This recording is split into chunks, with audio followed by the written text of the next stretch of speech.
Hey guys, hey boxers. This is Coach Jay here with a little reaction from the Tyson Fury Dylan White uh, fight that just ended moments ago, a few minutes ago. But wow, what a performance that Tyson Fury put on. He moved. He did exactly what I kind of figured he would do. I had some commentary going on Twitter and Facebook. Um, Again, there's always an opportunity here to learn, even if you learn from the professionals that are just levels above everyone else. But Tyson was he used movement, head movement, feet. He was moving around the ring. He was making Dylan White come to his tempo, move at a pace that Dylan White was probably uncomfortable doing. There was some sloppiness in Dylan White's footwork. And it's probably, Dylan White may not be known for his footwork. I don't know a lot about Dylan White. I've seen him fight several times, but I don't follow him. But there was I think there was some criticism to that. And it's really, yeah, you should have better footwork, I suppose. But that's Fury's game plan. Fury was setting a tempo that was just probably impossible for White to keep pace. And that was likely one of the strategies was to set that tempo, use that left hand. Tyson used that left hand. He was throwing jabs, different kinds of jabs, and he was throwing that hook around it as well. He was really slapping him up, and he was getting those hands up, and he was going to the body with that right hand. And as the first few rounds, first 3 or 4 rounds were, being decided, I saw this tempo, and I knew that Tyson wasn't sitting on his punches.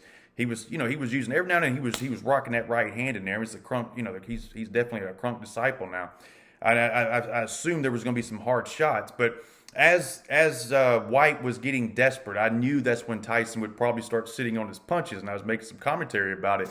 That once his mouth starts coming open, once White starts trying to get a little desperate, maybe moving under that jab and getting under it and trying to crash Tyson with the right hand, Tyson was going to start letting his hands go a little harder, not just slapping. He was going to start sitting. I did not expect the uppercut to be the key punch here, though I should have. I guess looking back on it. But what was clever about it was this. He hadn't thrown that uppercut once. And in my recollection, I don't recall him ever throwing that uppercut in that fight. I don't even think he was even looking like he was trying to throw that uppercut.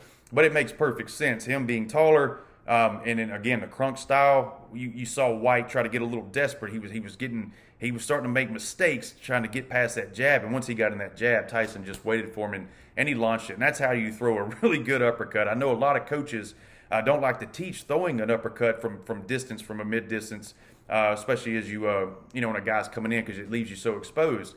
And I think that goes to show you that it's quite okay to teach uppercuts, provided you do it correctly. But I made a video the other day about varying up your attacks for sparring, and I'm going to post it. And I think it coincides well with this.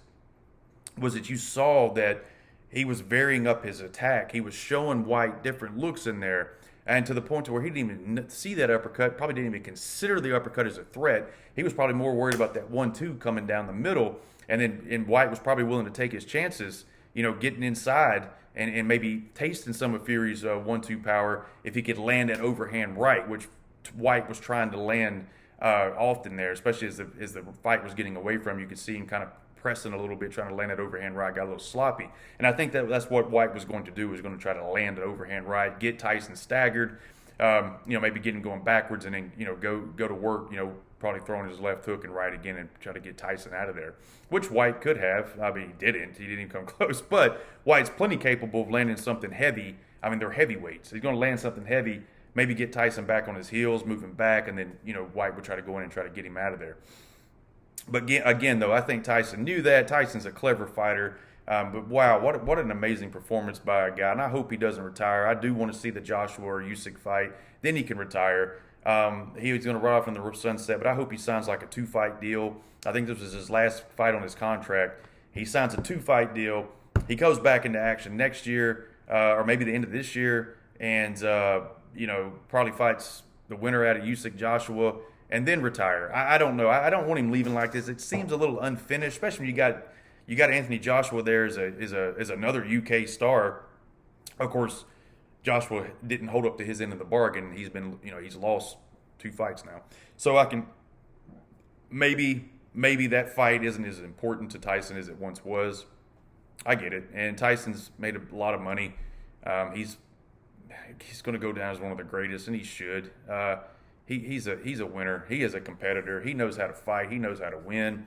Just watching him move in there, and he's locked in every fight. Like, that's what I love about him. He's such a professional. I mean, even fighting Wilder 3 times, I forgot how Tyson fights almost, because he changed his style to fight Wilder.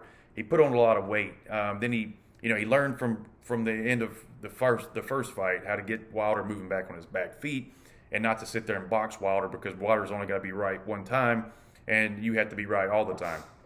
So he decided to be the hunter in the second fight, and then in the third fight it was just it just showed that he was correct in all judgment. Of course, Wilder tough as nails as well. He dropped Fury there twice, I think in the 4th round, their third fight. So hats off to Wilder, and Wilder being an American heavyweight, of course, we wanted to see him do well. But in any case, excellent performance. There's so much to learn from that fight. Granted, we're not all heavyweights. Heavyweights obviously fight different than the rest of the population, but there's still some really good things to take away from that fight if you're watching it, and if you want to learn a good style. It's that good, solid boxing, simple boxing, but doing it well. And then adding the cerebral things, adding the strategy to it, which is the movement and the tempo that Tyson was setting, and just punishing him with that jab, punishing him with that jab. If he wasn't punishing him with that jab, he was distracting him with that jab. He was moving behind that jab. He was keeping White off balance. He was showing him all kinds of different looks until finally White made the mistake, rushed in, and walked into the uppercut, which it looked like Fury knew was going to be there the whole time. It's just amazing that he didn't throw it. I didn't see it, and then when he landed it, I was like, wow, yeah, that makes sense. So, in any case, all right, guys, that's my take on this. I hope you guys enjoyed the fight as much as I did. And if you got any questions or comments or feedback about the fight, drop them in the comments section. I'd like to see them. But in any case, we'll talk to you soon, guys. Thank you. Bye.